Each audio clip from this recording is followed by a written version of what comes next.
Subscribe ചെയ്യണം, like അമർത്തണം, like അടിക്കണം, ഷെയർ ചെയ്യണം.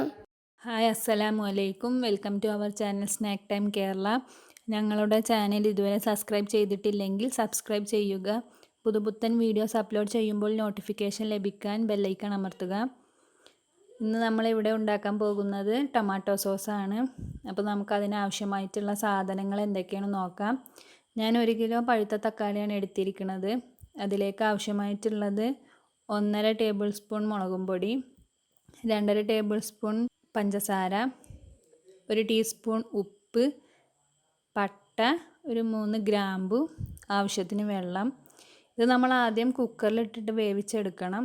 4 വിസിൽ വേണം. ആദ്യത്തെ വിസിൽ ഹൈ ഫ്ലെയിമിലും ബാക്കി 3 വിസിൽ ലോ ഫ്ലെയിമിലും ഇട്ടിട്ടാണ് വേവിക്കുന്നത്. അപ്പോൾ നമുക്കിത് എങ്ങനെ ഉണ്ടാക്കുന്നതെന്ന് നോക്കാം. അപ്പോൾ നമ്മൾ കുക്കർ ഇവിടെ വേവിക്കാൻ വേണ്ടി വെച്ചിട്ടുണ്ട്. ഇതിപ്പോൾ നമ്മൾ വേവിച്ചെടുത്ത തക്കാളിയാണ്. ഇനി ഇത് നമുക്ക് മിക്സിയിലിട്ടിട്ടൊന്ന് അരച്ചെടുക്കാം. ഇനി ഡയറക്റ്റായി നമ്മൾ സോസ് ഉണ്ടാക്കുന്ന പാനിലേക്കാണ് ഇത് അരിച്ചെടുക്കുന്നത്. കാരണം തക്കാളിയുടെ തൊലി കുരു പെടാതിരിക്കാൻ വേണ്ടിയിട്ടാണ് ഇങ്ങനെ ചെയ്യുന്നത്. അപ്പോൾ ഇത് നന്നായിട്ടൊന്ന് അരിച്ചെടുക്കാം നമുക്ക്. ഇനി ഇതിലേക്ക് നമ്മൾ പഞ്ചസാരയാണ് ആദ്യം ചേർത്ത് കൊടുക്കുന്നത്.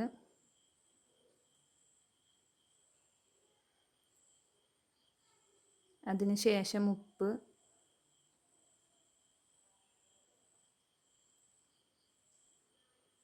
പിന്നെ മുളകും പൊടി,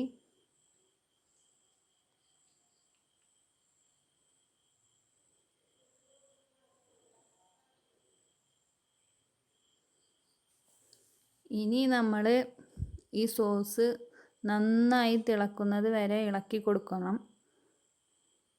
അപ്പോൾ നമ്മൾ തക്കാളി വേവിച്ച സമയത്ത് ഇതിലത്തെ ഗ്രാമ്പും പട്ടയൊക്കെ എടുത്ത് കളഞ്ഞിട്ടുണ്ട്. കാരണം നമുക്കൊരു മണത്തിന് വേണ്ടിയിട്ടാണ് അത് ഇട്ട് കൊടുത്തിട്ടുള്ളത്. അധികം മണം വേണ്ട, അത് കാരണമാണ് ഇത് എടുത്ത് കളയുന്നത്. ഇനി നന്നായിട്ട് ഇത് ഇളക്കി കൊടുത്ത് തിളപ്പിക്കണം. നന്നായി തിളച്ച് വന്നതിന് ശേഷം ലോ ഫ്ലെയിമിൽ ഇട്ടിട്ട് ഇളക്കി കൊടുക്കണം. എന്നിട്ടാണ് നമ്മൾ സോസിൻ്റെ ആ ഒരു കൺസിസ്റ്റൻസിലേക്ക് ആവുന്നത് വരെ വറ്റിച്ചെടുക്കുകയാണ് ചെയ്യുന്നത്. പിന്നെ ഇപ്പോൾ സോസ് കുറുകി വരാൻ തുടങ്ങിയിട്ടുണ്ട്. ഇനി ലോ ഫ്ലെയിമിൽ ഇട്ടിട്ട് ഇതൊന്ന് വറ്റിക്കുകയാണ് ചെയ്യുന്നത്. അപ്പോൾ ഇടയ്ക്ക് ലോ ഫ്ലെയിം ഒന്ന് ഹൈ ഫ്ലെയിം ആക്കി കുറുക്കിയെടുക്കണം. എന്നിട്ട് വീണ്ടും ലോ ഫ്ലെയിമിൽ ഇട്ടിട്ടാണ് വീണ്ടും കുറുക്കുന്നത്. അപ്പോൾ അങ്ങനെ ചെയ്യുമ്പോൾ അതിങ്ങനെ വറ്റി കിട്ടുന്ന സമയത്ത് നമ്മുടെ സോസ് ഏകദേശം സോസിൻ്റെ ആ ഒരു കൺസിസ്റ്റൻസി റെഡി ആയിന്ന് തോന്നിക്കഴിഞ്ഞാൽ നിങ്ങൾ സ്റ്റൗ ഓഫ് ചെയ്താൽ മതി. അതുവരെ ഇളക്കി കൊടുക്കണം.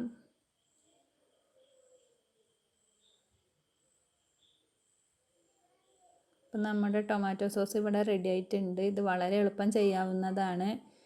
ഇതാവുമ്പോൾ വാങ്ങുന്നതിനേക്കാളും ഒന്നും കൂടി ബെറ്റർ ആയിരിക്കും. അപ്പോൾ എല്ലാവരും ഇതൊന്ന് ട്രൈ ചെയ്തിട്ട് ഞങ്ങളെ അറിയിക്കണം. തീർച്ചയായിട്ടും നിങ്ങൾക്ക് ഇഷ്ടപ്പെടും. ഇഷ്ടപ്പെട്ടെങ്കിൽ ഷെയർ ചെയ്യുക, കമൻറ്റ് ചെയ്യുക, ലൈക്ക് ചെയ്യുക. Thank you.